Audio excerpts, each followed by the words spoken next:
छतों पर सौर ऊर्जा संयंत्र लगाने को बढ़ावा देने के उद्देश्य से सरकार ने पीएम सूर्य घर योजना से जुड़े 2 और वित्तीय मॉडल लॉन्च किए हैं। इनमें रिन्यूएबल एनर्जी प्रोवाइडर कंपनी और उपयोगिता आधारित मॉडल शामिल हैं। दोनों ही मॉडल की खास बात यह है कि इनमें उपभोक्ता को अपनी छत पर सौर ऊर्जा संयंत्र स्थापित कराने के लिए कोई पैसा नहीं देना होगा। RESCO मॉडल के तहत थर्ड पार्टी उपभोक्ताओं की छतों पर सौर ऊर्जा संयंत्र की स्थापना करेगी।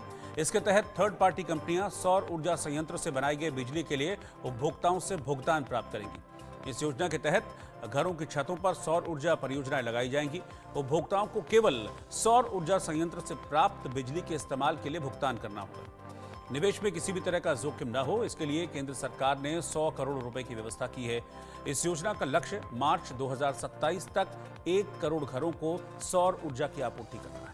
आपको बता दें कि साल 2024 के फरवरी महीने में 75,021 करोड़ रुपए के बजट के साथ इस योजना की शुरुआत की गई थी। योजना के तहत गुजरात में सबसे अधिक इंस्टॉलेशन हुए, उसके बाद महाराष्ट्र, उत्तर प्रदेश और केरल का नंबर रहा। बीते महीने सरकारी आंकड़ों के मुताबिक पीएम सूर्य घर मुफ्त बिजली योजना के तहत अब तक 1 करोड़ 45 लाख से ज्यादा रजिस्ट्रेशंस हो चुके हैं।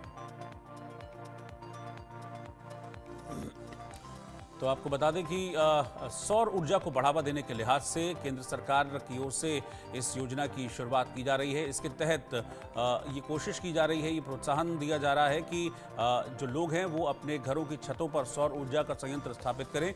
सबसे खास बात यह है कि जिनकी घरों पर, उनके छतों पर ये सोलर लाइट्स लगाई जाएंगी, ये सोलर पैनल्स लगाए जाएंगे, उनको किसी भी तरह का भुगतान सोलर पैनल लगाने के लिए नहीं करना होगा। सिर्फ उन्हें भुगतान करना होगा उस बिजली का जिसका वो इस्तेमाल कर रहे हैं। दरअसल केंद्र सरकार ने एक लक्ष्य रखा है कि 2027 तक 1 करोड़ घरों को सौर ऊर्जा के जरिए बिजली सप्लाई की जा सके और इसी योजना को मूर्त रूप देने के लिए केंद्र सरकार लगातार इस योजना को आगे बढ़ा रही है। आपको बता दें कि वैसे भी जो बिजली संकट है उससे निपटने के लिए लगातार जो वैकल्पिक व्यवस्थाएं हैं उनकी तरफ भारत सरकार लगातार देख रही है।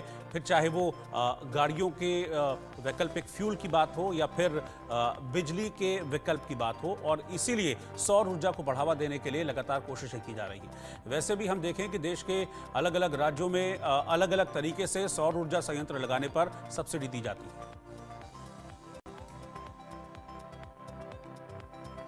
और इस वक्त की एक बड़ी खबर